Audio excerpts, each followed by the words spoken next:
একটু মোহাম্মত দিয়ে নবীর প্রেমে মাতোয়ারা হয়ে জবান খুলে জোরালো কণ্ঠে সবাই বলুন আল্লাহুম্মা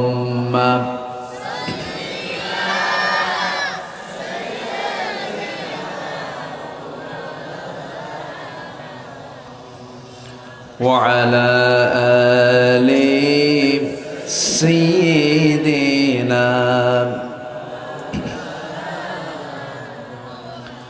সবাই বলুন বালাগাল উলা বিকামালিহি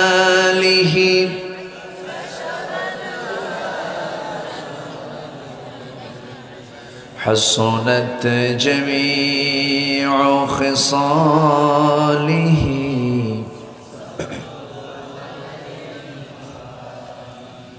সূরাতে ইউসুফ বিদারি हिकमते लुक़मान मा क़ारिए क़ुरआन बारी ये है दिले सादिमान मा बलगल उला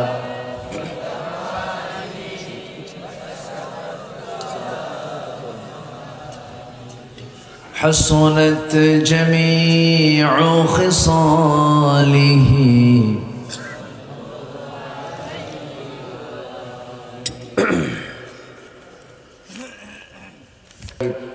প্রাণ প্রিয় সম্মানিত দ্বীনি ভাইরা, আড়ালে বসে আছেন সম্মানিতা শ্রদ্ধেয়া মা বোনেরা। আলোচনার সূচনায় আনুষ্ঠানিকতার মধ্য দিয়ে আমার পক্ষ থেকে আবারও দিল খোলা সালাম, আসসালামু আলাইকুম ওয়া রাহমাতুল্লাহি ওয়া বারাকাতুহু। সবাই কেমন আছেন? ওনারা বেকুন কেন শোন এই গম আছে, কথা বললে তো ধরা খেয়ে যায়। শুকর আদায় করছি, মুহাব্বাতান বলে উঠছি আলহামদুলিল্লাহ। সবাই বলছে আলহামদুলিল্লাহ, চিৎকার মেরে বলছে আল্লাহুম্মা ইন্নী আসআলুকা আল হুদা ওয়াত তুকা ওয়াল আফাফা ওয়াল গিনা। সবাই বলি আল্লাহুম্মা লাকা আসলামতু ওয়া বিকা আমানতু ওয়া আলাইকা তাওয়াক্কালতু وإليك أنبت وبك خاصمت। আমরা আল্লাহ তাআলার শুকর আদায় করে নিলাম। সম্মানিত হাজিরিন, আমি আলোচনার সূচনায় কোরআনে কারীমের গুরুত্বপূর্ণ একটি সূরা, মক্কায় নাজিল হওয়া খুব দামি একটি সূরা, একজন ব্যক্তির নামে সূরা, সূরা লুকমান থেকে আমি কিছু আয়াতে কারিমা তেলাওয়াতের মধ্য দিয়ে আলোচনা শুরু করেছি। তেলাওয়াতকৃত আয়াতকে সামনে রেখে আমি কিছু কথা বলতে চাই। উঠতে যেহেতু একটু দেরি হলো, শেষ হতে যদি দেরি হয় কষ্ট হবে? সবাই থাকতে রাজি আছি তো? জোরে বলি ইনশাআল্লাহ। আপনারা তো লোকমান থেকে আমি কিছু কথা বলতে চাচ্ছি। সূরা লোকমান এটা ব্যক্তির নামে এটা সূরা। তিনি কিন্তু নবী ছিলেন না, নবীর নাম বাদ পড়েছে কোরআনে। এমন নবী কিন্তু আছে, আছে না নেই? কিন্তু আল্লাহ তাআলা নবীর নামকে বাদ, কিছু নবীর নাম বাদ পড়ে গেছে, কিন্তু আল্লাহ তাআলা এই ব্যক্তির নামটা বাদ দেননি। আল্লাহ তাআলা তাকে নবুয়ত দেননি, কিন্তু হিকমত দিয়েছেন। কি দিয়েছেন? হিকমাহ। হিকমত সবাই পায় না। ওয়া ইউতিল হিকমাতা ফাকাদ উতিয়া খায়রান কাসীরা। যে ব্যক্তি হিকমতটা পায়, যাকে দেওয়া হয়, সে আল্লাহর পক্ষ থেকে বিশাল নিয়ামতে ধন্য হয়। জোরে বলি আলহামদুলিল্লাহ। আল্লাহ তাআলা লোকমানকে হিকমত দিয়েছিলেন। আল্লাহ রাব্বুল আলামিন বলেন ولقد آتينا لقمان الحكمة أن اشكر لله ومن يشكر فإنما يشكر لنفسه ومن كفر فإن الله غني حميد জোরে বলুন আল্লাহু আকবার। আমি আল্লাহ রাব্বুল আলামিন লোকমানকে আমি হিকমত দান করেছিলাম। হিকমত এমন একটি প্রজ্ঞা, এমন একটি বিষয়ের নাম, আল্লাহ তাআলা সবাইকে এই জিনিসটা দেন না। লোকমানকে আল্লাহ তাআলা এই জিনিসটা দান করেছিলেন। লোকমান জ্ঞান আহরণ করতেন মূর্খের কাছ থেকে। মূর্খ যা করতো লোকমান তার উল্টা করতেন। লোকমান তার কি করতেন? মূর্খরা কি ভালো কাজ করে? ভালো বোঝে তারা? সে তো এমনি মূর্খ, সে আর ভালো কি বুঝবে? আমার বন্ধুগণ, আল্লাহ তাআলা এই লোকটার নাম কেন নিলেন?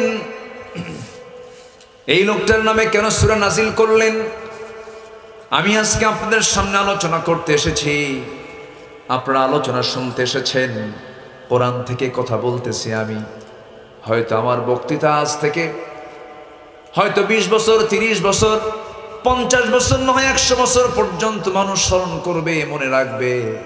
কিন্তু এক সময় দেখা যাবে আমি হেরে গেছি, আমার সেই শোনার জন্য সেই লোকগুলো আর নাই। আমার ওয়াজ এই পর্যন্ত সীমাবদ্ধ থেকে যাবে। কিন্তু সাইয়েদনা লোকমান কি এমন ওয়াজ করেছেন যার ওয়াজটা আল্লাহ তাআলা নিজেই পছন্দ করে বলছেন, লোকমান আমি তোমার ওয়াজটা কোরআনে কারীমের মধ্যে কোট করে দিলাম। যেরকম সুবহানাল্লাহ। সে ওয়াজগুলো আমরা শুনবো, শুনতে রাজি আছি তো ইনশাআল্লাহ?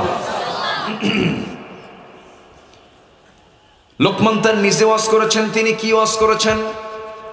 কোন মাহফিলে যান নাই, পাবলিক প্লেসে যান নাই, কোন সামাজিক কোন মিটিং এ যান নাই। তিনি যে ওয়াজগুলো করেছেন সে ওয়াজটা করেছেন কোথায়?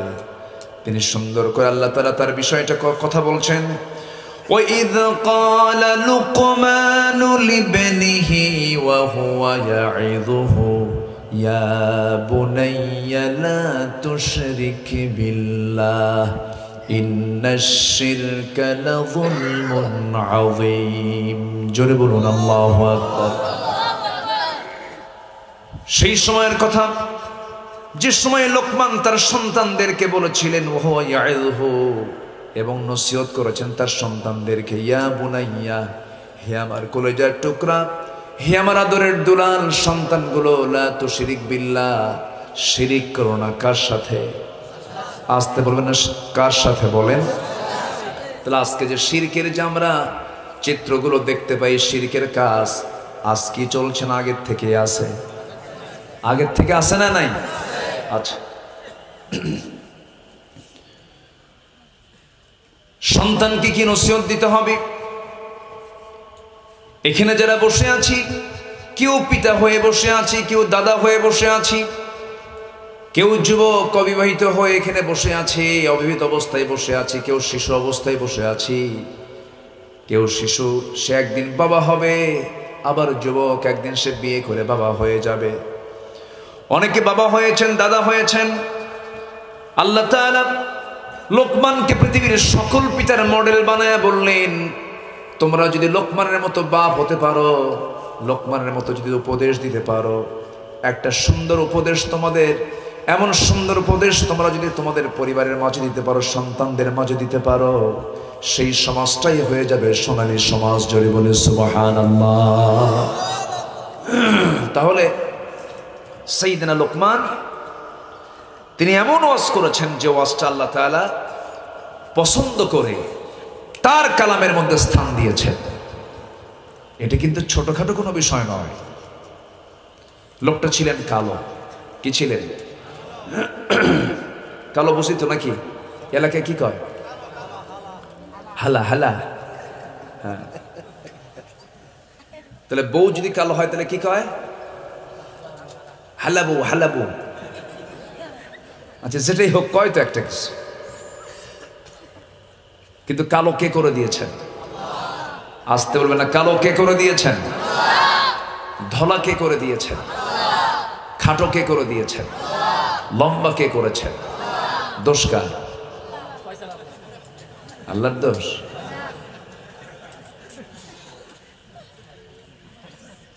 কালো সুন্দর, ধলাও সুন্দর, সবই সুন্দর। যদি আপনি মনের সৌন্দর্য যদি দেখেন, কিসের সৌন্দর্য দিয়ে? সবই সুন্দর। লা ইলাহা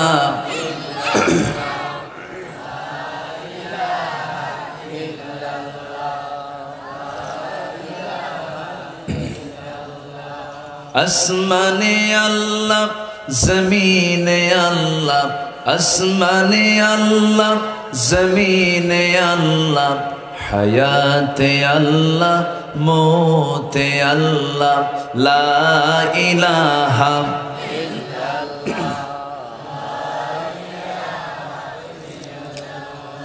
আরো জোরে, লা ইলাহা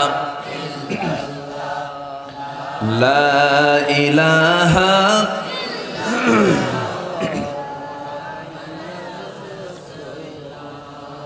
সাল্লাল্লাহু আলাইহি ওয়াসাল্লাম। তাহলে পৃথিবীর কোনো মানুষকে অসুন্দর? আসতে বলে অসুন্দর?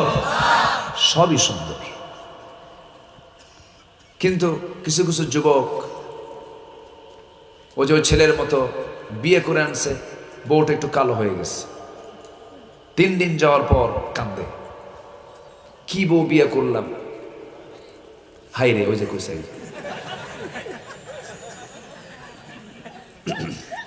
কি বউ বিয়ে করলাম, কি ভুলটা করলাম আমি। লিটনের বউ দেখতে কত সুন্দর, আমি কি নিয়ে আসলাম। দেখছেন, ওর নজর গেছে লিটনের বউয়ের দিকে। কি আছে না নাই বলেন? তাহলে অন্যের বউয়ের দিকে নজর গেলে নিজের বউ কি কখনো সুন্দর হবে? বলেন সুন্দর হবে? সুন্দর খুঁজতে হলে সুন্দর মানুষ হতে হবে। কি মানুষ হতে হবে? সুন্দর মানুষ, চরিত্রবান মানুষ হতে হবে। সবই সুন্দর। সাইয়েদনা বেলাল ছিলেন কালো মানুষ। আমার নবীর একজন প্রিয় সাহাবী সাদ আল-আসওয়াদ আস-সুলাইমিও ছিলেন একজন কালো মানুষ। এইদিকে লোকমান ছিলেন একজন কালো মানুষ। 3টা কালোর কথা, 3জন কালো ছিলেন ফেমাস মানুষ। বেলালের নাম সবাই জানেন, লোকমানের নাম সবাই জানেন। তিনি এত কালো ছিলেন, খাটো মানুষ ছিলেন, নাকটা ছিল বোচা বোচা, ঠোঁটটা ছিল মোটা মোটা, দাঁতগুলো ছিল এলোমেলো ফাঁকা ফাঁকা, পায়ের গোড়ালি ছিল ফাটা। শীতকালে অনেকের পা ফেটে যায়, আছে না? পা ফেটে যায়, লেপে ঘুমালে পরে লেপের কাপড় ঠিক থাকে না, ছিঁড়ে যায়। ছিঁড়ে যায় না? সকালবেলা বউ যখন লেপটা গোছাতে নেয়, মাথায় হাত দিয়ে বলে, কত আর সেলাই দেব? আছে না? কত আর সেলাই দেব? সাইয়েদনা লোকমান এমন কালো মানুষ ছিলেন, দেখতে শুনতে তেমন সুন্দর ছিলেন না, কিন্তু লোকমানকে আল্লাহ তাআলা এমন সম্মান দান করেছেন, এত মর্যাদা দিয়েছেন। শুধু তার নামটাই নয়, তার ওয়াজগুলো কোরআনে কারীমের মধ্যে কোট করে দিয়েছেন। সন্তানদেরকে তিনি মোট 13টা নসিহত দিয়েছেন। কয়টা নসিহত? 13টা। এর মধ্যে আমি একটা কেবল বলেছি, হে আমার কলিজার টুকরা সন্তান, তোমরা কি করো না? বলেন, তোমরা কি করো না? শিরিক করো না। শিরিকের ধারে পাশে যেও না। আজকের সমাজে কি শিরিক আছে? আসতে বলবেন না, শিরিক কে আছে? শিরিক কাকে বলে? যদি প্রশ্ন করা হয়, শিরিকের ব্যাখ্যা, শিরিকের এক্সপ্লেইন, শিরকে নিয়ে যদি আমি কথা বলতে যাই বহু সময় লেগে যাবে। তবে এক কথায় শিরকের সংজ্ঞা হলো আল্লাহকে বাদ দিয়ে বান্দা যে কাজ করে, যে কাজে আমার আল্লাহ তাআলা নাই, যে কাজে আমার আল্লাহর বিধান নাই, যে কাজে আমার আল্লাহ তাআলার কোনো হুকুম নাই, বান্দা যে কাজ করতে গিয়ে আল্লাহকে মাইনাস করে, সেটাই কি? আসতে বলুন, সেটা কি? গ্রামের মানুষ কিন্তু হঠাৎ করে বলে ফেলে, সকালবেলা বাকি দেওয়া যাবে না। আছে এরকম কথা? আচ্ছা, বাকি দিলে কি গুনাহ হয় না সওয়াব হয়? সবই তো হওয়ার কথা। আপনি উপকার করছেন একজনের, কিন্তু এখন কি বাকি দেওয়া নিরাপদ না বিপদ? হ্যাঁ, বিপদ। বিপদ। বাকি দিবেন তো বিপদে পড়বেন। আবার লেখাও থেকে বাকি চাহিয়া লজ্জা দিবেন না, আছে না?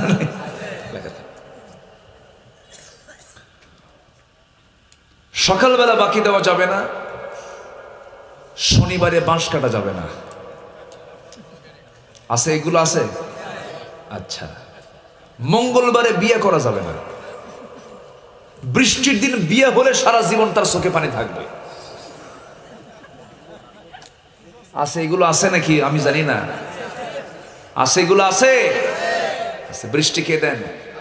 বৃষ্টি কি গজব না নিয়ামত? গজব না বরকত? তো বরকতের কি বললো? সারা জীবন নাকি ওর চোখে পানি, দুঃখ কাটবে না তার।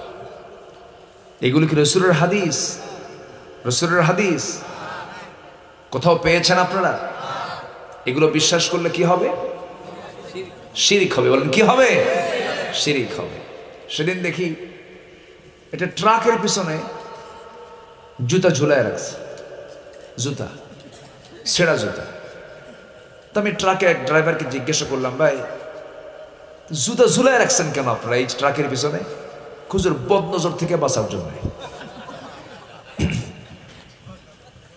বলেন কি থেকে বাঁচার জন্য? এটা কি ইমানদারের কাজ না মুশরিকের কাজ? বদনজর থেকে বাঁচার জন্য কি ছেঁড়া জুতা? সূরা আছে না নাই? আল্লাহ রাব্বুল আলামিন সূরা ফালাকের ভিতরে 5টা আয়াত, সূরা নাসের ভিতরে 6টা আয়াত দিয়েছেন, এই মোট 11টি আয়াত। যদি কোনো বান্দা পরে যদি ফু দিয়ে দেয়, সকল বদনজর থেকে আল্লাহ তাকে বাঁচায় দেন। যে কোনো জাদু, যে কোনো বান, যে কোনো কুফরি কালাম যদি আপনার উপরে করে ফেলে দেয়, গোটা পৃথিবীর যত কারবার আছে এর মধ্যে শ্রেষ্ঠ কারবার হলো আল্লাহ তাআলা। আল্লাহর কালামে বান্দাকে শিখিয়ে দিয়েছেন, এই চিকিৎসা তোমরা নিয়ে নাও। সকল প্রকার কুমন্ত্রণা, সকল প্রকার বদনজর, সকল প্রকার জাদু টোনা, সব থেকে আল্লাহ তাআলা তোমাকে হেফাজত করবেন।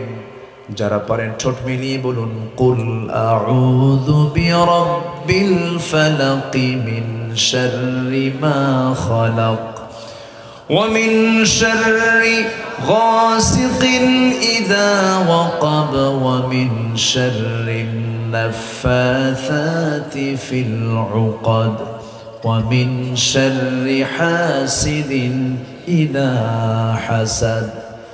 قل أعوذ برب الناس ملك الناس إله الناس من شر الوسواس الخناس الذي يوسوس في صدور الناس من الجنة والناس।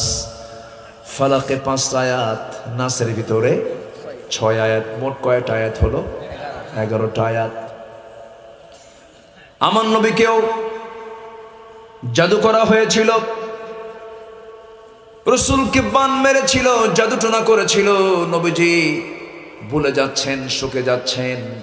দীর্ঘ 4-5টা মাস নবীজি কোনো কিছু মনে রাখতে পারেন নাই, আয়াত ভুলে যাচ্ছেন, খাবার মুখে নিতে পারছেন না। ওই সময়ের জাদু বিদ্যায় যারা পারদর্শী ছিল তারা করেছিল কি, আমার নবীর মাথার চুলগুলোকে তারা নিয়া 11টা গিড়া দিয়া পাহাড়ের পদদেশে তারা এটাকে পাথর চাপা দিয়ে রেখেছিল।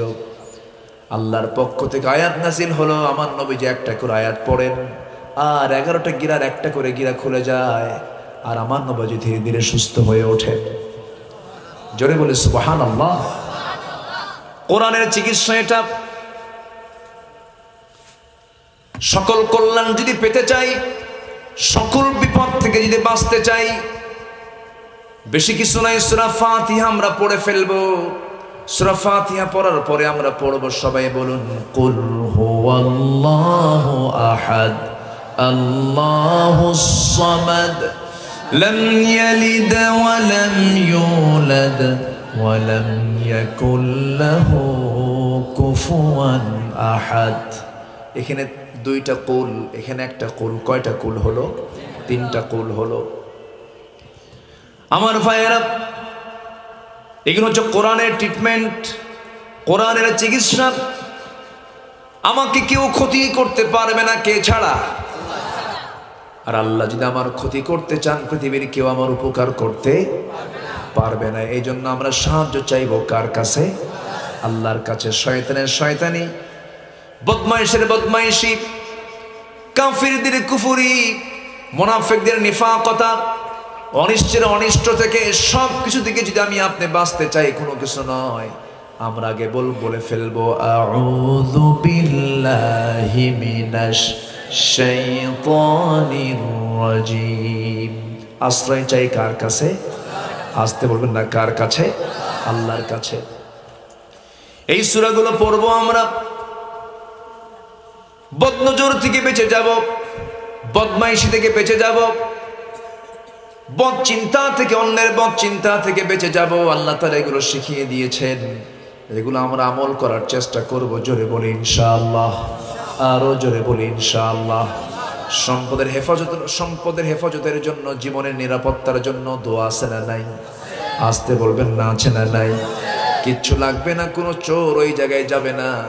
একটা আয়াত আল্লাহ তাআলা দিয়েছেন, যে আয়াতটা খুবই দামি আয়াত, শ্রেষ্ঠ আয়াত কোরআনে কারীমের। আল্লাহু লা ইলাহা ইল্লা হুয়াল হাইয়ুল কাইয়্যুম লা তা'খুযুহু সিনাতুন ওয়ালা নাওম লাহু মা ফিস সামাওয়াতি ওয়া মা ফিল আরদ من ذا الذي يشفع عنده إلا بإذنه يعلم ما بين أيديهم وما خلفهم ولا يحيطون بشيء من علمه إلا بما شاء وسع كرسيه السماوات والأرض ولا يؤوده حفظهما وهو العلي العظيم। জোরে বলুন আল্লাহু আকবার। এই সমস্ত সূরা আয়াতগুলো সবার জানার দরকার আছে না নাই? আসতে বলবেন না, আছে না নাই? জান্নাত কি শুধু আলেমদের জন্য না? জান্নাত সবার জন্য। কোরআনকে একজন জানবে না, সবাই জানবে। বৌদ্ধ ধর্মের লোকের জন্য হয়তোবা তাদের যে মেইন ধর্মগুরু আছে সে জানলেই হয়ে যায়, খ্রিস্টানদের পাদ্রী জানলেই খ্রিস্টানদের জানা হয়ে যায়, হিন্দু ভাইদের ব্রাহ্মণ জানলেই হিন্দুদের জানা হয়ে যায়। তাদের তেমন জরুরি নাই, কিন্তু আলেমদের শুধু জানলে কি মুসলমানদের জানা হয় নাকি? আজ তেমন জানা হয় নাকি? সবাইকে কোরআন জানতে হবে, দিন জানতে হবে। জান্নাত নিবেন যিনি, কোরআন জানবেন তিনি। মূর্খের জন্য তো জান্নাত নাই, অজ্ঞের জন্য তো জান্নাত নাই। আল্লাহ তাআলা জাহালাতকে কত ঘৃণা করে বলেছেন, ইমানদারকে লক্ষ্য করে বলছেন, ওয়া ইবাদুর রাহমানিল্লাযীনা ইয়ামশুনা আলাল আরদি হাওনা ওয়া ইযা খাতাবাহুমুল জাহিলুনা ক্বালু সালামা। মূর্খদের সঙ্গে কথা বলতে মানা করা হয়েছে। মূর্খতা একটা বড় অভিশাপ। আজকে আমার দেশে 18 কোটি মুসলমান, কিন্তু আমার বুকটা পড়ে যায়, আমার হৃদয়টা খান খান হয়ে যায় যখন একটা মাহফিল আমি যদি বলি কয়জন আছেন কোরআনটাকে সহি করে পড়তে পারেন, হাতের সংখ্যা বেশি উঠবে নাকি? দিলটা আমার অস্থির হয়ে যায় এই চিন্তা করলে। আজকে শিক্ষা ব্যবস্থার মধ্যে কত ত্রুটি। আমি মালয়েশিয়াতে গিয়েছিলাম, ছোট্ট ছোট্ট বাচ্চাগুলো সব সহি করে কোরআন তেলাওয়াত করতে পারে। প্রত্যেকটা মুসল্লি নামাজ পড়ানোর যোগ্যতা রাখে।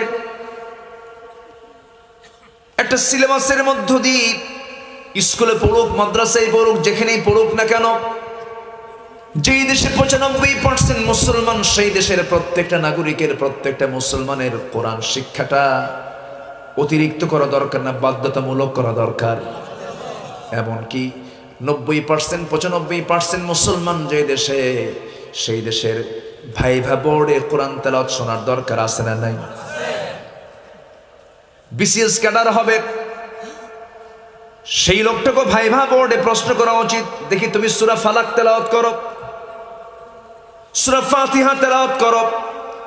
কিন্তু যদি এই ভাইভা বোর্ডে যদি এরকম না হয়, সূরা ফাতিহা তুমি পড়ো তো, সূরা ফাতিহার যে কয়টা আয়াত আছে তার চাইতে ডাবল ভুল হবে, কি ঠিক কিনা?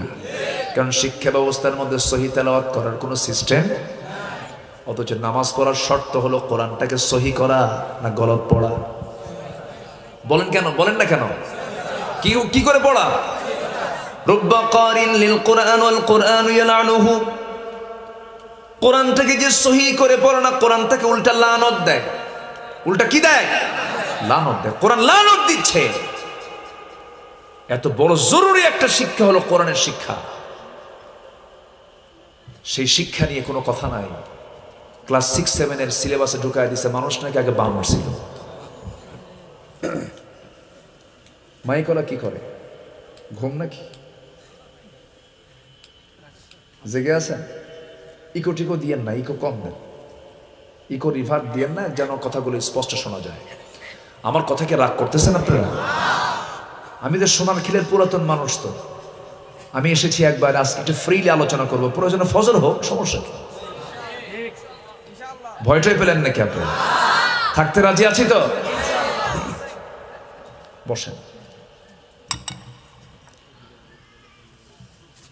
মানুষ আগে কি ছিল? কি কার বাপ ছিল বানর? কোন তো হাত তুলুন তো এখানে। এখানে কি কারো বাপ বানর ছিল এরকম কি জানেন কেউ? তাহলে এগুলো পাইলো কোথায়?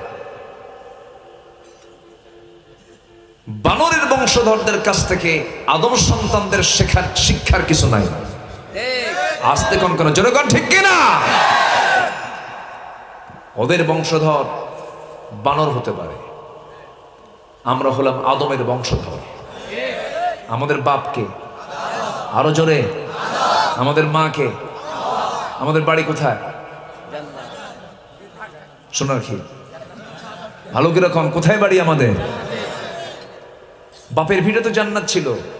ফাওয়াসওয়াসা লাহুমা ফাযাল্লাহুমা শাইতান, শয়তান চলে গেছে ওই জায়গাতে, জান্নাতের মধ্যে ঢুকে গেছে। একদিন মুসা আলাইহিস সালাম তিনি জিবরাইলের সঙ্গে কথা বলছেন, হঠাৎ করে সামনে শয়তান। জিবরাইল বলতেছে, শয়তান তুমি আর জায়গা পেলে না, নবীর কাছে আসা লাগে। শয়তান কয়, জিবরাইল আমি জান্নাতের মধ্যে যায়া জান্নাতের মধ্যে ঢুকে আদম হাওয়াকে ওয়াসওয়াসা দিলাম, এ তো দুনিয়াতে আছে মুসা। সোনার খিলে তো শয়তান আসে না। আসতে কয়, আসে না নাই? হ্যাঁ, সব জায়গায় শয়তান আছে, আছে না নাই? আচ্ছা, শয়তান বড় মারাত্মক, খুব সিরিয়াস শয়তান। শয়তানের ওয়াসওয়াসা থেকে আমাদের বাঁচার দরকার আছে না নাই? আশ্রয় নেব কার কাছে? আল্লাহর কাছে। আমার ভাইয়েরা, শিক্ষার বড় অভাব আজকে। মুসলমানদের যে শিক্ষাগুলো বড় জরুরি, সেই শিক্ষাগুলো আজকে সমাজে নাই। সুন্দর করে কোরআন তেলাওয়াত করতে পারে না। একজন বিসিএস ক্যাডারকে যদি প্রশ্ন করা হয় ওযুর ফরজ কয়টা, বলে 13টা।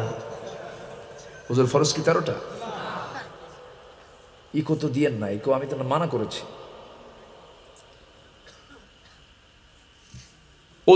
ওযু আগে দরকার না নামাজ আগে দরকার? আমার দেশে কিন্তু ওযু ছাড়াও নামাজ পড়ে। পানির তলে মোমবাতি বা বাতাসে নেভে না, বাবার নামে হালকা দিলে ওযু গোসল লাগে না।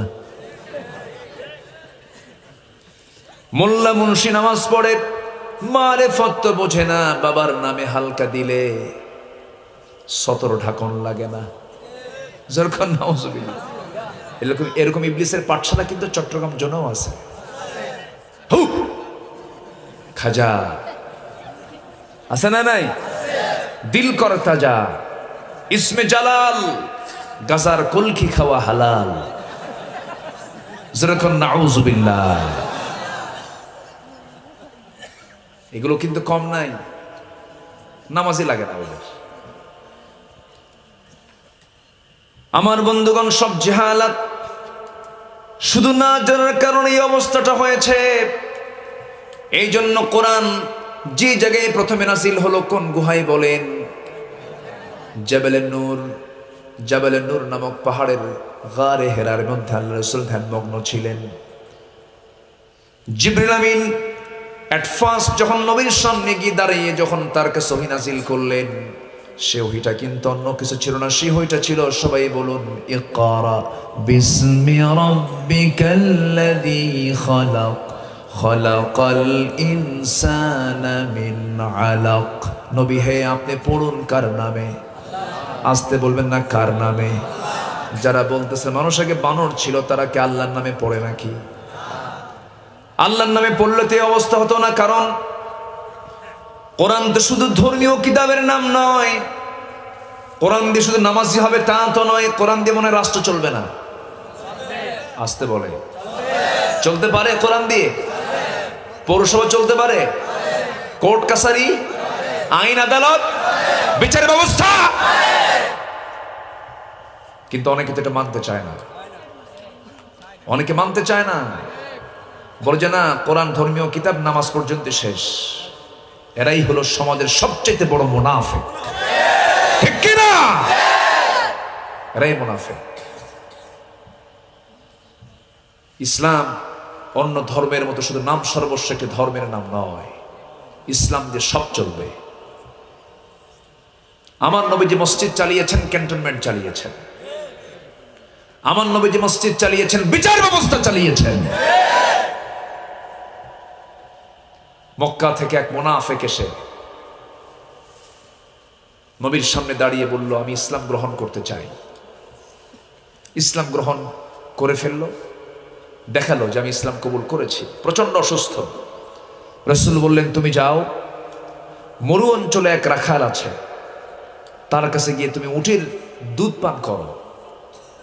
উটের দুধ খেলে তুমি সুস্থ হয়ে যাবে। রাখালের কাছে পাঠায় দেওয়া হলো। রাখাল তাকে দুধ পান করায় দিল, সে সুস্থ হয়ে গেল। সুস্থ হয়ে যাওয়ার সঙ্গে সঙ্গে এই মুনাফিকের মাথার মধ্যে শয়তান চেপে বসলো। অনেকগুলো উট তার নিয়ন্ত্রণে ছিল। সঙ্গে সঙ্গে ওই রাখালকে সে হত্যা করে উটগুলো অপহরণ করে নিয়ে যাচ্ছিল। নবীর কাছে জিবরাইল খবর দিলেন। নবীজি জানতে পারলেন। সাহাবে কেরামের একটা প্রতিনিধি দল পাঠায় দিয়ে বললেন, যেমন অবস্থায় পাও তাকে ধরে আনো। ধরে আনা হলো। রাসূল বললেন, ওই রাখালকে যেমন করে মেরেছে এই মুনাফিককে তেমন করে তোমরা দুনিয়া থেকে বিদায় করে দাও। সেই রাখালকে এই মুনাফিক যেমন করে মেরেছিল তেমন করেই মারা হচ্ছিল। হাত কেটে নেওয়া হচ্ছে, পা কেটে নেওয়া হচ্ছে।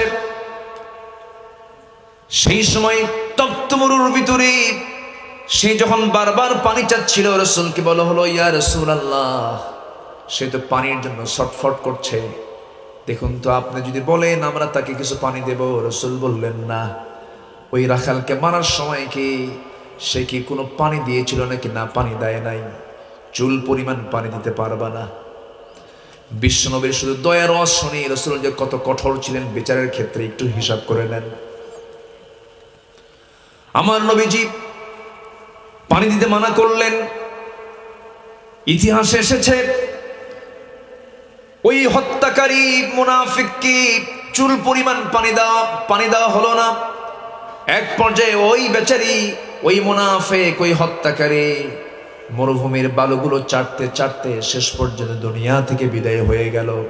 রাসূল শেষ পর্যন্ত বললেন, না না, যারা অপরাধ করবে, যারা ক্রাইম করবে, যারা ডাকাতি করবে, যারা সমাজ ব্যবস্থা ধ্বংস করে ফেলবে, যারা মানুষকে হত্যা করবে, তাদের সঙ্গে কোনো আপোষ নাই। রাসূল বিচারও করেছেন কি দিয়া? আস্তে কি দিয়া? কোরআন দিয়ে নামাজ পড়ো, সমাজ কেন গড়ো না? কোরআন দিয়ে নামাজ পড়ো, সমাজ কেন গড়ো না? ও নামাজি, কোরআন দিয়ে নামাজ পড়ো, সমাজ কেন গড়ো না?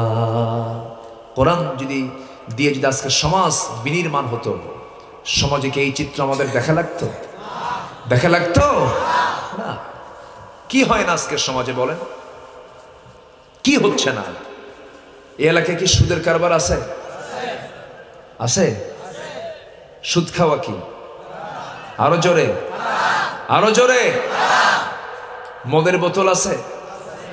মদ খাওয়া কি? জেনার কারবার আছে? জেনা করা কি? জুয়া খেলা আছে? আছে? জুয়া খেলা কি? হারাম। তাহলে আমরা মুসলমান, সুদ আছে, মদ আছে, জেনা আছে, জুয়াও আছে। জুয়া বুঝিত নাকি? ও যে মোনাজাত ধরে, মোনাজাত কি কথা কি বুঝতেছেন আপনারা? হ্যাঁ, কঠিন মোনাজাত ওরা। হ্যাঁ, শোনেন, এই সময় কেউ উঠেন না, উঠলি ভাববো এগুলো মোনাজাত গ্রুপ। বসেন, উঠলি ভাববো ওটা সুদ খায়। রাগ করতেছেন নাকি আপনারা? বসেন, ওয়াজ তো কেবল শুরু। আমরা সমাজ থেকে 1000 বছর ওয়াজ করে আপনি সুদ বন্ধ করতে পারবেন না। শুধু ওয়াজ করে আপনি জেনা বন্ধ করতে পারবেন না। শুধু ওয়াজ করে আপনি মদের বোতল, মদের দোকান বন্ধ করতে পারবেন না। এগুলোর জন্য নির্দিষ্ট পন্থা ইসলামে আছে না নাই? আসতে বলবেন না, আছে না নাই? মদ খেলে তার শাস্তি কি কোরআন দিয়েছে? আসতে দিয়েছে? ওটা কি শুধু তেলাওয়াতই রাখবো আমরা? চোর চুরি করলে হাত কেটে দাও, কোরআনে আছে না নাই? আস-সারিকু ওয়াস-সারিকাতু ফাকতাউ আইদিয়াহুমা। চোর এবং চুন্নিয়া চুরি করেছে, সচ্ছল, ওর বাড়িতে অন্ন, বস্ত্র, শিক্ষা, বাসস্থান সবকিছু আছে, এরপরও সে চুরি করেছে। ইসলাম শাস্তি দেবে অভাবী চোরকে না স্বভাবী চোরকে? না স্বভাবী। অভাবী চোরকে ইসলাম শাস্তি দেবে না। আমার দেশে অভাবী চোর বেশি না স্বভাবী চোর বেশি? কথা বললি তো দোষ হয়ে যায়। লাইনে আসতেছে কেবল। কষ্ট পাচ্ছেন আপনারা? আজকে আমার দেশে অভাবী চোরটাই বেশি নাকি স্বভাবী চোর বেশি? স্বভাব। কলমের খোঁচা দিয়া কোটি কোটি টাকার দুর্নীতি, কোটি কোটি টাকা লোপাট করছে এমন কিছু বদমাইশ আছে না নাই? আছে। চিন্তা করা যায়, জাতির শ্রেষ্ঠ সন্তান হলো মুক্তিযোদ্ধা। পত্রিকায় দেখলাম 2000 মুক্তিযোদ্ধা তাদের ভাতা নিচ্ছে, যাদের জন্ম হলো, যাদের বয়স হলো 52 বছর। যুদ্ধ হয়েছে কত বছর আগে? 52 বছর। যুদ্ধ করলো কোন দিন? আমার কথা কি বুঝে আসতেছে ভাই? কথা কি বুঝে আসে?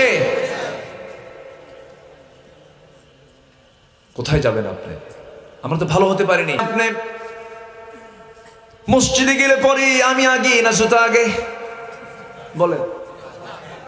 জুতা পিছনে রাখলে নামাজ হবে না, মনটা চলে যাবে জুতার কাছে। জুতা আছে তো, জুতা আছে তো। এই জন্য নামাজ শুরু করার আগে জুতাটা সামনে রাখা লাগে, সেজদা থেকে ওঠার পরে আবার জুতার দিকে নজর দেওয়া লাগে। কি আছে না নাই বলে? কোথায় মানুষ আমরা হতে পারলাম? গত বছর চিটাগাং মেইন সিটিতে মাহফিল ছিল আমার। 2 ঘন্টা ওয়াজ করলাম, মানুষও কাঁদলো, মোনাজাতের মধ্যে সব অস্থির হয়ে গেল। মাহফিল মঞ্চ থেকে নামার সময় দেখি আমার জুতা জোড়া নাই। বাস্তব। কোথায় ভালো হয়েছে আমরা? সাইকেল নিয়ে বাজারে চলে গেলেন আপনি, সাইকেল শুধু রেখে দিয়েছেন, এই দিকে তাকাইছেন সাইকেল নাই। এখান থেকে আপনি কক্সবাজার যাবেন, বাসে উঠেছেন, পকেটে বারবার হাত দিতে হয়, মোবাইলটা আছে তো, টাকাটা আছে কিনা। তো এই যে পকেটের মধ্যে হাত ঢুকায়, ভারত থেকে আসে না আমেরিকা থেকে আসে? কারা কারা? আমরা। ভাইয়ের সম্পত্তি বোনের সম্পত্তি ভাই মেরে খায়, মেয়ের সম্পত্তি ছেলেকে চুরি করে বাপ লিখে দেয়, এরকম চোর আছে না নাই? কই ভালো? আমরা ভালো হয়েছি? আমরা ভালো তো হই নাই। সেই বোন, সে বাপ মারা গেছে কোন দিন? এত আগে বাপ মারা গেল। এত আগে বাপ মারা যাওয়ার পর এক যুগ হয়ে গেছে, 12 বছর হয়ে গেছে, বাপ মারা গেছে। সেই বাবার সম্পত্তি বোনকে বুঝায় দেয় না, ভাইয়েরা জবরদখল করে খায়। এমন ভাই তো বাঁশখালী নাই। মানুষ বেশি না চোর বেশি? সংজ্ঞা কি মিলছে? আরো আছে কিছু, বলবো বলবো বলবো।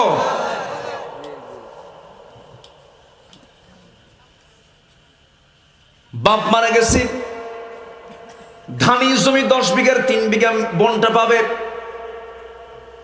ভাইটা পাচ্ছে, ভাইটা তার অংশ নিয়েছে, কিন্তু বোনের সম্পত্তি বুঝে দেয় না।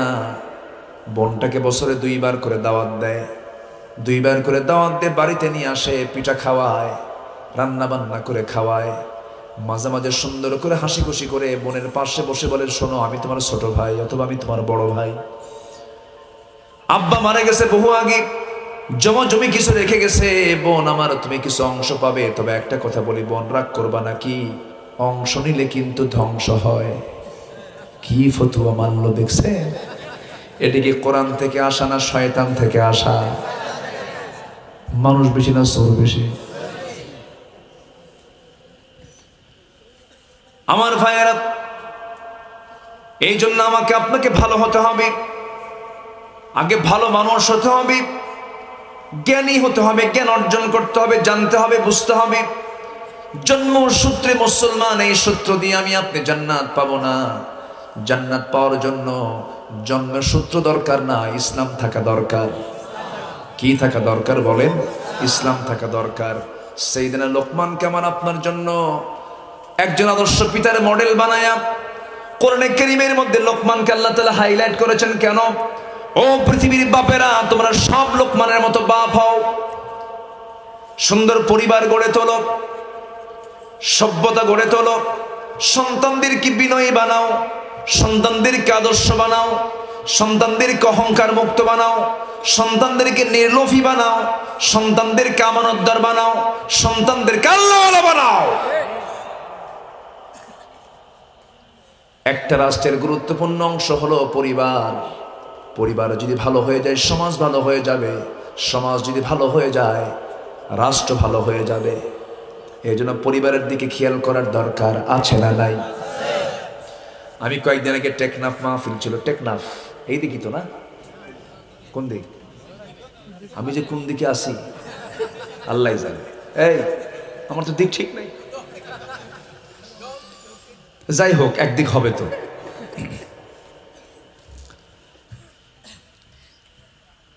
সেই টেকনাফে আমি একটি আদর্শ পরিবারের কি কি বৈশিষ্ট্য থাকা উচিত কোরআন এবং হাদিসের আলোকে আমি 10টা বিষয়ের উপরে কথা বলেছি। একটা পরিবারকে ভালো করার জন্য কিচ্ছু দরকার নাই, শুধু সূরা লোকমানের এই নসিহতগুলো যদি পরিবারে যদি পারিবারিকভাবে দেওয়া হতো, পরিবারগুলো জান্নাতের টুকরা হয়ে যেত। ক্লাস 6 এর সিলেবাসে বানরের ডারউইনের তথ্য না দিয়া সূরা লোকমান ঢুকায় দিলে পরিবার সুন্দর জান্নাতের টুকরা হয়ে যেত। দিছে ডারউইনের মতবাদ। মানুষ আগে নাকি বানর ছিল, বানর থেকে মানুষ হলো কেমনে তাফসীর করতেছে এখন। মানে বানর থেকে মানুষ কেমনে মানুষ হলো, এটার তাফসীর হলো বানরগুলো গাছের ডালে ডালে চড়িতে চড়িতে ডালের সঙ্গে ঘষা খাইতে খাইতে লেজ পড়িয়া মানুষ হইয়া গিয়েছে। বলেন তো এটা কি সুস্থ মানুষ না মদ খাওয়া মানুষ? দেখি সুস্থের কোনো প্রলাপ হয়? দুষ্ট, এগুলো দুষ্ট। সম্মানিত ভাইয়েরা, তাহলে লোকমান আলাইহিস সালাতু ওয়াস সালাম তার সন্তানকে কয়টা নসিহত দিয়েছেন বলেন তো? 13টা।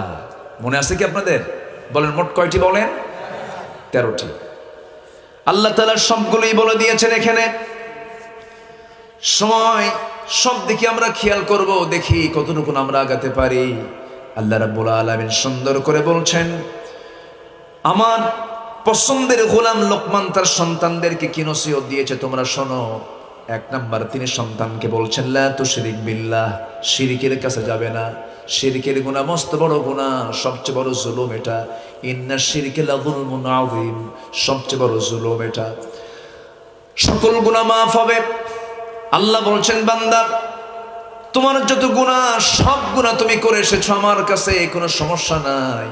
আনানাস সামা বিকরাবিল আরদিল খাতায়া, তোমার গুনাহ দিয়ে জমিন ছেয়ে গেছে, তোমার গুনাহ দিয়ে আকাশ ভরে গেছে, কোনো প্রবলেম নাই। আল্লাহ তুশরিক বি শাইআন, শিরিক মুক্ত হয়ে তুমি আমার কাছে আসো, আমি তোমার সমস্ত গুনাহগুলো মাফ করে আমি তোমাকে জান্নাত দিয়ে দেব।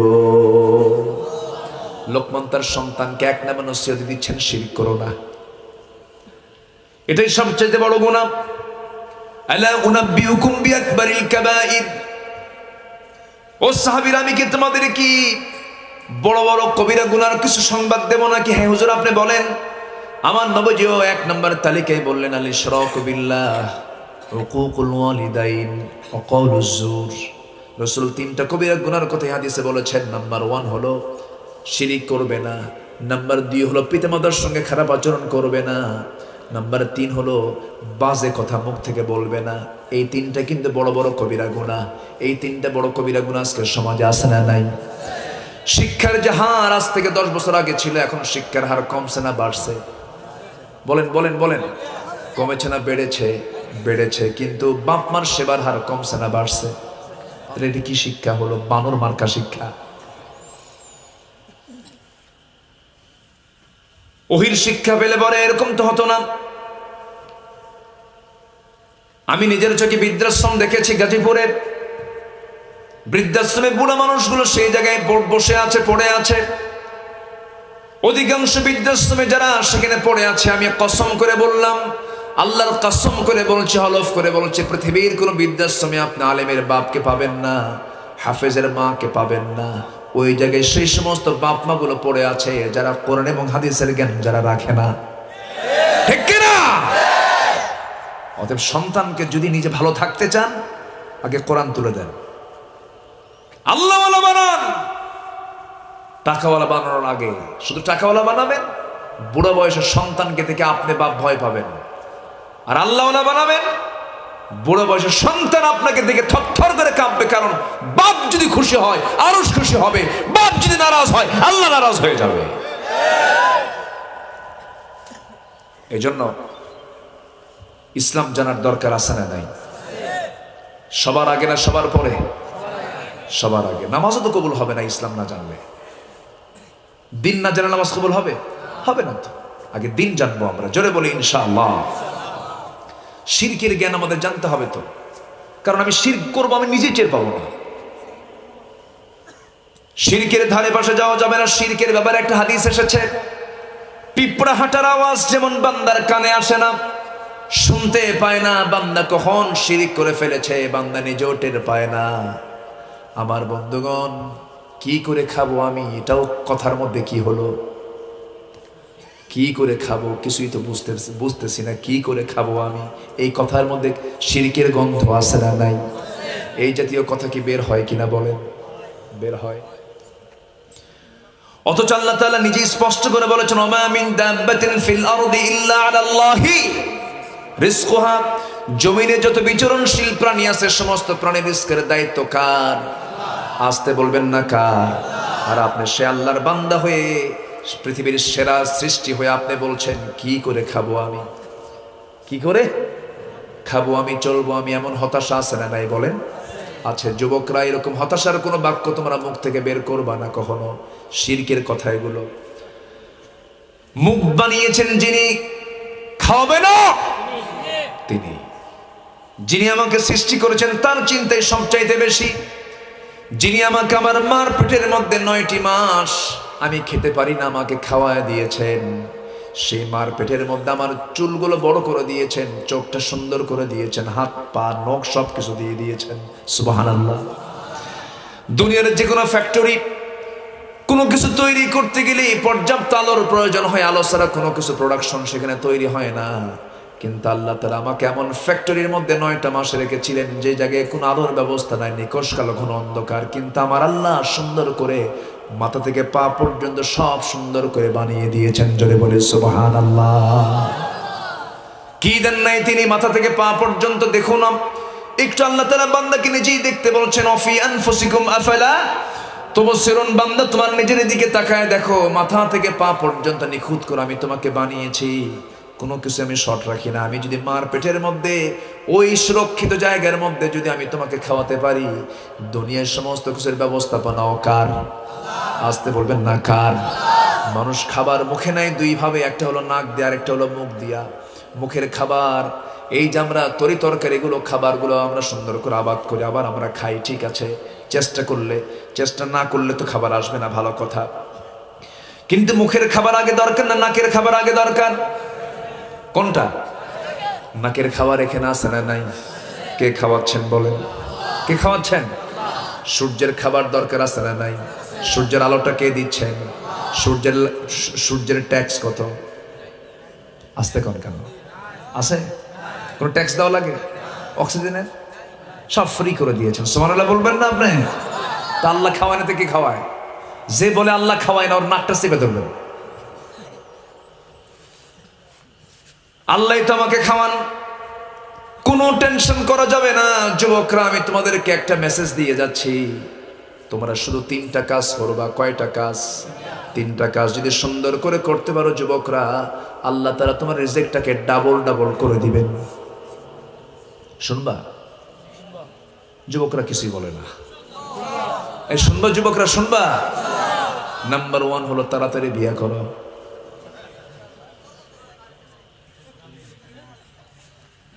বিয়ে করছো? বিয়ে করছো? হ্যাঁ, কেউ কিছু কয় না। যুবক না, আর বুড়া মানুষ আল্লাহ জানে। হ্যাঁ, ভালো। তাহলে বিয়ে করার দরকার আছে না নাই? দেন আর বুড়া চাচাও কয় আছে। বুড়ি জানলে কিন্তু খবর আছে আবার। আচ্ছা, বিয়ে করা কি হুজুরের হুকুম না আল্লাহর হুকুম? ওয়ানকিহুল আয়ামা। আবার আরেক জায়গায় বলতেছেন, ফানকিহু মা তাবা লাকুম মিনান নিসা। তাহলে বিয়ে করো, এই হুকুম কি আমি বললাম না আল্লাহ বলেছেন? হাসো কেন? আবার বেজার হও কেন? বিয়ে করা এটা ইমানি দায়িত্ব, ঠিক কিনা? বরং আজকের এই ফিতনার দুনিয়া বিয়ে করে নেওয়াটাই নিরাপত্তা, ইমানের নিরাপত্তা, ইমানের নিশ্চয়তা। আল্লাহু আকবার বলেন। রাগ করতেছেন? আল্লাহ তাআলা বলেছেন তোমরা স্বামীহীন নারীকে বিয়ে করো। কিন্তু এখনকার ছেলেরা কি করে জানেন? যার স্বামী আছে ওখানে যে ভূতে ভূতে করে। আমি কি ভুল বলতেছি? পরকীয়ার পরিমাণ এখন কমছে না বাড়ছে? নিজে তো অশান্তির মধ্যে পড়লই, আরেকটা পরিবারকে অশান্তির মধ্যে ফেলে দিল। আল্লাহ বলতেছে ওই জায়গায় যাইস না, তুই যা যেখানে তার বিয়ে হয় নাই। একা যাইস না, বাপ মাকে সাথে নিয়ে যায়। রাগ করতেছেন নাকি আপনারা? এই ছোট্ট বাচ্চাটাও হাসতেছে না? সব বোঝে তো। কি সুন্দর। দাঁড়াও তো আব্বু, দাঁড়াও। দাঁড়াও না তুমি। আবার দেখছেন কি বুড়া মানুষ, ওইদিকে তাকা। দেখছেন বুড়া মানুষ, দেখছেন সব বোঝে, প্রত্যেকটা কথা সে রিসিভ করছে। জি বলি আলহামদুলিল্লাহ। আজকে আমি কি যে কপালে আছে, আজকে কি ফজর পর্যন্ত হয় নাকি আলোচনা? আমি কিন্তু আজকে একদম ঘরোয়া পরিবেশ মনে করে কথা বলছি, ফ্রি হয়ে কথা বলছি। রাগ করছেন না তো? তাহলে বিয়ে করা কি মোল্লা কইছে না আল্লাহ কইছে? আল্লাহ। বিয়ে করো যুবকরা, বিয়ে করবা, তোমার রিজিকটা ডাবল হয়ে যাবে। জোরে বলে সুবহানাল্লাহ। কারণ তোমার অধীনে একজন আসবে, তখন কি আল্লাহ রিজিক কমাই দিবেন না বাড়াই দিবেন? আল্লাহ তোমার দারিদ্রতা দূর করে দিবেন। একটা আয়াতে আসছে, বিয়ে করো, আমি তোমার দারিদ্রতা দূর করে তোমাকে ধনী বানায় দেব। এই দেশের যত ধনী মানুষ, ধনী ব্যক্তি যারা, সব বিয়ের পরে ধনী হয়েছে। আমার নবীজি সম্পদ পাইছেন বিয়ের পরে, সুবহানাল্লাহ বলেন না। বিয়ে করো, জেনার কাছে যেও না। জেনা বড় ভয়ঙ্কর অপরাধ, জেনা বড় ভয়ঙ্কর অপরাধ। আসতেছে লোকমানের অনেক ওয়াজ আছে এখানে, কেবল বলছি কয়টা? লোকমানের কয়টা ওয়াজ করছি? একটা। শিরকের কাছে আমরা যাব না, জোরে বলি ইনশাআল্লাহ। যুবকদের জন্য কয়টা কাজ বলেন? কয়টা কাজ? নাম্বার 1 হলো বিয়ে করা, জেনার কাছে না যাওয়া, চরিত্রকে ইউসুফের মতো রাখা, চরিত্রকে ফ্রেশ রাখা, কোনো মেয়ের দিকে না তাকানো, কোনো বেগানা নারীর দিকে তাকালে সওয়াব না গুনাহ। প্রথমবার তাকালে মাফ, দ্বিতীয়বার তাকালে পাপ হয়ে যাবে। প্রথমবার তাকাইছো যুবক, চট করে মুখটা ঘুরায় নিবে, চোখটা ঘুরায় নিবে, আল্লাহ তাআলা মুজাহিদের সওয়াব তোমার আমলনামায় দিয়ে দিবেন। অনেকদিন আগে এক মাহফিলে, প্রায় 1 যুগ আগের কথা বলছি, এক মাহফিলের ডান পাশে না বাম পাশে থেকে এক যুবক সামনে থেকে দাঁড়ায় বলে, হুজুর প্রথমবার যেহেতু তাকানো জায়েজই আছে, 100 1 ঘন্টা 1 তালে। যেরকম নাউজুবিল্লাহ। কিছু মানে ঠোঁট কাটা মানুষ থাকে না, থাকে তো। আল্লাহ তো কৌশল বোঝে, এরকম কিছু করা যাবে না। এক সাহাবী এসে বলছেন, ইয়া রাসূলুল্লাহি, সব বাদ দেব আমি, কিন্তু জেনা বাদ দিতে পারবো না। রাসূল রাগ করলেন না, রাসূল তাকে আস্তে করে পাশে বসায় দিয়ে বলেন, সাহাবী জেনা বাদ দিবা না? না, জেনা বাদ দেব না। রাসূল বলেন, তোমার মার সঙ্গে যদি কেউ জেনা করতে আসে তুমি কি করবা? হুজুর জব করব। যদি মেয়ের সঙ্গে জেনা করতে আসে, হুজুর আমি সহ্য করতে পারবো না। তোমার স্ত্রীর সঙ্গে যদি কেউ জেনা করতে আসে, হুজুর আমি এটা আমার জন্য প্রচন্ড কষ্টের কারণ হয়ে যাবে, আমি সহ্য করতে পারবো না। রাসূল বলেন, ও সাহাবী, তুমি যার সঙ্গে জেনা করতে যাবে সে তো কারো না কারো স্ত্রী, কারো না কারো মেয়ে, কারো না কারো বোন। সাহাবীর চক্ষু বেয়ে বেয়ে টপ টপ করে পানি পড়ছে আর বলছে, হুজুর আল্লাহর কসম করে বললাম, আজকে থেকে সকল জেনার কাজ আমি বন্ধ ঘোষণা করে দিলাম। জোরে বলে সুবহানাল্লাহ, আরো জোরে বলে সুবহানাল্লাহ। একটু ভাবতে হবে, ইমানদার ভাবনা ছাড়া চলে না, ইমানদার ভাবনা নিয়ে চলে। আর যার ইমান নাই তার কোনো ভাবনা। ইমানদার ভেবে চিনতে চলবে। ইমানদার একটু একটা পা ফেলবে, লা তাজুলু কদমা ইবনে আদম হাত্তা ইউসালা আন 50। কোন আদম সন্তান এক কদম সামনের দিকে নিতে পারবে না যতক্ষণ না 5টা প্রশ্নের জবাব না দিতে পারবে।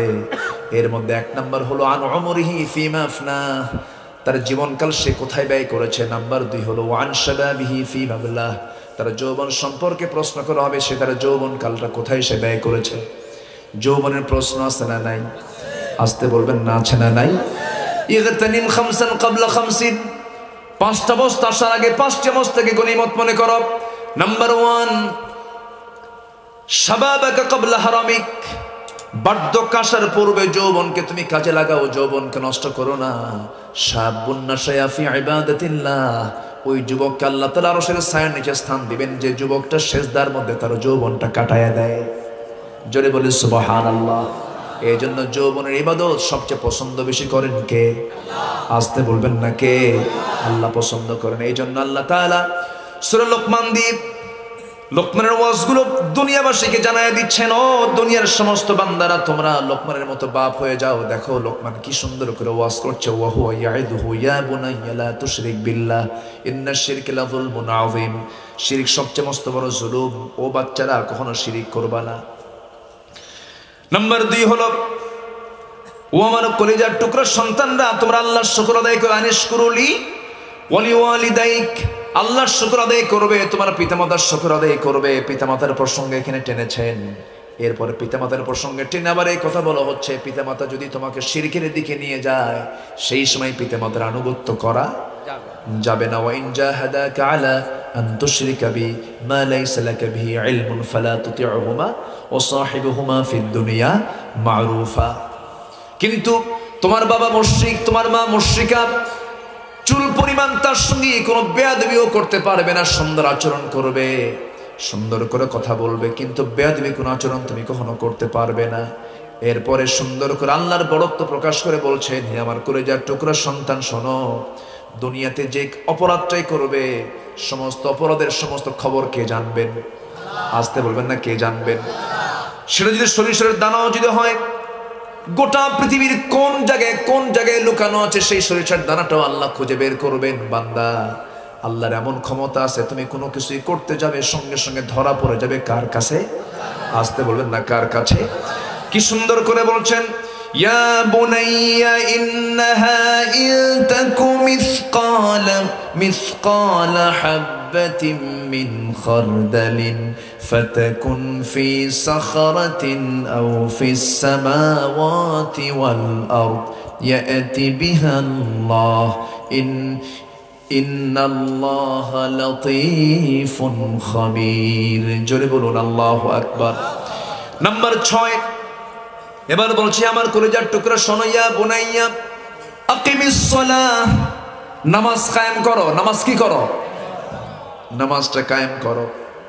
প্রথমে বললেন শিরিক করো না। নাম্বার 2, আল্লাহর শুকর আদায় করো। নাম্বার 3, পিতামাতার আনুগত্য করো। নাম্বার 4, সরিষার দানাও যদি হয় সেটা আল্লাহ খুঁজে বের করবেন। ও আমার সন্তানরা, আল্লাহকে তোমরা সবচেয়ে বড় সাক্ষী হিসেবে গ্রহণ করে নিও। নাম্বার 6 হলো সালাত কায়েম করো। সালাতের ব্যাপারে তোমরা খুব খেয়াল রাখবে।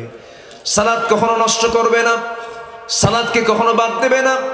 এই দুনিয়াতে সবচেয়ে বড় অপরাধ হলো সালাত নষ্ট করে ফেলা। কিন্তু দুনিয়াতে যদিও এর শাস্তি কম, কিন্তু মৃত্যুর পর আখিরাতে সবচেয়ে প্রথম হিসাব নেওয়া হবে কোন ইবাদতের বলেন, এবং সবচেয়ে বেশি শাস্তি হবে কোন ইবাদত মিস করার জন্য? সালাতকে নষ্ট করার জন্য। আল্লাহ বলছেন, ফাখালাফা মিন বা'দিহিম খালফুন আদাউস সালাহ ওয়াত্তাবাউশ শাহাওয়াতি ফাসাউফা ইয়ালকাউনা গায়্যা। নামাজ যারা নষ্ট করবে, নফসের যারা দাসত্ব করবে, আমি আল্লাহ তাআলা তাদেরকে শুধু জাহান্নাম নয়, জাহান্নামের গাই নামক গর্তের মধ্যে আমি তাদেরকে জোর করে ঢুকায় দেব। এই জন্য জাহান্নামের সেই গাই নামক গর্ত থেকে বাঁচার জন্য আমরা কেউ নামাজ ছেড়ে দেব না। নামাজ পড়বো কয় ওয়াক্ত? আসতে বলবেন না, কয় ওয়াক্ত নামাজ? একটু হাত তুলে দেখান তো, পড়বেন কারা কারা? জোরে বলি ইয়া আল্লাহ, আরো জোরে বলি ইয়া আল্লাহ। আমাদেরকে 5 ওয়াক্ত সালাত আদায় করার তৌফিক তুমি আল্লাহ দিয়া দাও। জোরে বলি আমিন, আরো জোরে আমিন। যুবকদের জন্য কয়টা কাজ বলছি? কয়টা? কি করো? রাগ করতেছো তোমরা? এই জাহিদ, বিয়ে করছো? তাহলে কি হলো? মেয়ে দেখতেছে একা একা নাকি? একা একা দেখা যায়? একা একা দেখা যাবে? আমি কি শেষ করে দেব নাকি? আলোচনা চালাবো? জোরে বলি ইনশাআল্লাহ। খুব ভালো। আপনারা, আমার নবী তার মেয়েকে বিয়ে দিয়েছেন, করেছেন 25 বছরে। কত বছরে? 25 বছরে তিনি বিয়ে করেছেন। তার মেয়ে ফাতিমাকেও বিয়ে দিয়েছেন কম বয়সে। নবীজি তার মেয়েকে বিয়ে দিবেন, বিয়ে দেওয়ার সময় তিনি সাহাবে কেরামকে প্রস্তাব করলেন। ধনী ধনী সাহাবীরা নবীর কাছে এসে বলে, ইয়া রাসূলুল্লাহি, আপনার মেয়েকে আমি বিয়ে করতে চাই। রাসূল বললেন, না না, আমার কাঙ্ক্ষিত লোকটা এখনো আসে নাই, পছন্দের লোকটা এখনো আসে নাই। সবার প্রস্তাব দেওয়া শেষ, সর্বশেষ আলী গেছেন, নবীর সামনে দাঁড়ায় আছেন। রাসূল বলছেন, আলী, তুমি কি আমার মেয়েকে বিয়ে করবা নাকি? হুজুর, দিলে করব। রাসূল বললেন, তুমি যে করবা, টাকা আছে নাকি? হুজুর, টাকা পাবেন কোথায়? বাড়ি তো নাই। এখন মেয়ের বাপরা কি চায়? মেয়ে তার বাপ তার মেয়েকে বিয়ে দিবে, ছেলের সন্ধান নিতে নিয়ে বলে, দেখো ছেলের বয়স যদি 50 বছর হয় কোনো সমস্যা নেই, কিন্তু আমেরিকার সিটিজেন কিনা। আছে না নাই? আমি কি ভুল বললাম? নামাজ পড়ে কিনা প্রশ্ন নাই, কোরআন জানে কিনা প্রশ্ন নাই, ইমান ঠিক আছে কিনা প্রশ্ন নাই, এই জাতীয় কোনো প্রশ্ন নাই। বলে কোন দেশের নাগরিক, কোন প্রবাসে থাকে, কোন দেশে থাকে, ক্যাশ ক্যাপিটাল কেমন আছে, মঙ্গল গ্রহে অফিস আছে নাকি? কোন গ্রহে? মঙ্গল গ্রহ অফিস খোঁজে। নবীজি তার মেয়েকে বিয়ে দিচ্ছেন। তার মেয়েকে বিয়ে দেওয়ার সময় রাসূল বললেন, ও আলী, তোমার কাছে কি আছে? হুজুর, টাকা পয়সা কিচ্ছু নাই, ঘর বাড়ি তো নাই।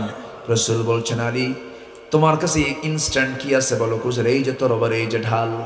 বলা হলো তরবারি থাকবে, জিহাদের জন্য রাখবে, যাও ঢালটা বেচে আসো, ঢাল বেচে টাকাই হবে আমার মেয়ের বিয়ের মহরানা। 15 নম্বর পুরনবী, কোনো বিলাসিতা নাই, কোনো অপচয় নাই, কোনো গেট নাই, কোনো ধুমধাম নাই। নবীজি তার মেয়েকে বিয়ে দিচ্ছেন, শ্রেষ্ঠ আদরের কলেজার টুকরা মেয়ে রাসূল তার মেয়েকে বিয়ে দিবেন। ঢাল বেচতে গেছেন বাজারে, কাস্টমার ওসমান জিন্নুরাইন নবীজির 2 মেয়ের জামাই সামনে দাঁড়ায় বলছে, আলী বাজারে তুমি ঢাল বিক্রি করতে আসছো কেন? তুমি তো মুজাহিদ, তুমি তো যুদ্ধের ময়দানে থাকো, ঢাল ছাড়া যুদ্ধ করবে কেমনে? বলতেছে ঢাল ছাড়া তো যুদ্ধ হয় না, কিন্তু জরুরি আমার ঢাল বেচা কেন? বিয়ে ঠিক হয়েছে। কি ঠিক হয়েছে? বিয়ে ঠিক হয়েছে। কার সাথে? আপনার শালীর সাথে। আমার নবীর মেয়ে ফাতিমার সঙ্গে বিয়ে ঠিক হয়েছে। খুব খুশি হয়েছেন ওসমান জিন্নুরাইন, তিনি বলছেন দাও ঢালটা আমি কিনে নেব বরকত মনে করে। টাকাও দিলেন, ঢাল নিলেন। কয়েক হাত যেতে যেতে এই পিছন থেকে ডাকতেছে, ও আলী এইদিকে আসো, তুমি আমার কিছুক্ষণ পর ভাইরাই হয়ে যাচ্ছ, আমি তোমাকে আগাম উপহারটা দিয়ে দিলাম, যাও ঢালটাও দিয়ে দিলাম। এমন বেচা বেচলেন, ঢালও পেলেন, টাকাও পেলেন, এমন ব্যবসা করলেন। নবীর কাছে গিয়ে দাঁড়িয়ে আছেন, রাসূল বলছেন, আলী ঢাল মনে হয় বিক্রি হয় নাই, তাই না? হুজুর বিক্রি হয়ে গেছে, এই যে টাকা। ঢাল হাতে কেন? হুজুর বিক্রি করেছে, আবার ঢালটা উপহারও পাইছি। কি উপহার দিল তোমাকে? ওসমান। লোক আর খুঁজে পাও নাই? আমার বড় জামাইয়ের সঙ্গে কারবার করতে গেছো তুমি। রাসূল মুস্কি মুস্কি হাসি মারলেন। বিয়েটা ঠিক হয়ে গেছে, নবীজি বিয়ে দিলেন। বিয়ে দেওয়ার সঙ্গে সঙ্গে নবীজি কেঁদে কেঁদে বলছেন, আমার মা ফাতিমা, এই যে আজকে তোমাকে বিয়ে দিলাম, আমার ঘর আর তোমার স্বামীর ঘর আজকে থেকে শ্রেষ্ঠ ঘর বাবার ঘর নয়, শ্রেষ্ঠ ঘর হবে তোমার স্বামীর ঘর। সুবহানাল্লাহ বলেন। স্বামীর ঘরটাই তোমার শ্রেষ্ঠ ঘর। আমি তোমাকে এমন একটা ছেলে দিলাম, এমন ছেলের হাতে তোমাকে উঠায়া দিলাম, যার মাথা থেকে পা পর্যন্ত গোটাটাই তাকওয়া দিয়ে ভরা। কি দিয়ে ভরা? তাকওয়া দিয়া। টাকা দিয়ে ভরায়া আপনি সুখ পাবেন না, তাকওয়া দিয়ে ভরায়া আপনি সুখ পাবেন। মেয়ের বাপরা শোনেন, যুবকরা একটু খুশি হোক, তাই না? ছেলেরা তো বলতেছে মনে মনে, হুজুর বিয়ে যে করবো, মেয়ের বাপ তো বিয়ে দেয় না। যুবক তোমাকেও ভালো থাকতে হবে, মাথা থেকে পা পর্যন্ত সুন্নতের দরকার আছে না নাই? তুমি ভালো হবে, সুন্দর ভালো মেয়ে পাবে। তুমি দুষ্ট হবে, তোমার জন্য ভালো যোগ্য না। আমার নবী মেয়েকে বিয়ে দিয়ে বলছেন, মা শোনো, তোমার জন্য কিছুই দিতে পারলাম না, পানির মশক, চামড়ার তোষক আর একটা পিস দানে দিলাম, মা আর পান করার জন্য একটা গ্লাস দিলাম, যাও স্বামীর বাড়ি করে খাও, একটা বাসা ভাড়া নিয়ে নাও, আমি তোমার জন্য দোয়া করে দিলাম, মা তুমি চলে যাও। একটা কথা শুনে রাখো মা, মৃত্যুর দিন পর্যন্ত স্বামীর বিরুদ্ধে যেন একটা নালিশ আমার কানে না আসে।